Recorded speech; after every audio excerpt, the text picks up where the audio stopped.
અમારી અસ્મિતા, આપણા સૌનું ગૌરવ અને આપણું સાંસ્કૃતિક વારસો એટલે રુદ્રમહાલે.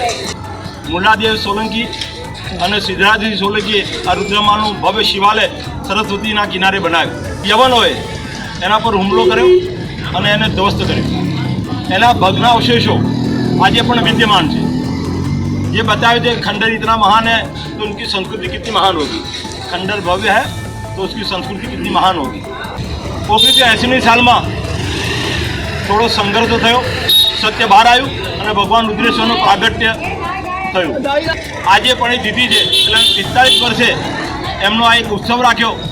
ભગવાનને આપણે બધા સર્વ પ્રાર્થના કરીએ અને આ નગરનો ઉત્કર્ષ થાય. અમારી માગણી એટલે છે કે આટલા વર્ષોથી વિવાદ ચાલે છે તો ભગવાન બુદ્ધિ પડે તો સત્ય માટે પણ વિવાદ નહીં કરો. અમે વિવાદ કરવા નથી માગતા, પરંતુ અમે એવું ઈચ્છીએ છીએ કે આ પ્રશ્નનો નિકાલ આવે. અમે સર્વધર્મ સંભાવનામાં માનીએ છીએ. અમારી માગણી છે કે સરકાર એના પર જે પ્રતિબંધ મૂકી, અમારી માગણી લાગણી એવી છે ભાઈ તમે પ્રતિબંધ ઉઠાવી લો અથવા હળવો કરો, ત્યાં આગળ કોઈ વ્યવસ્થા ગોઠવો.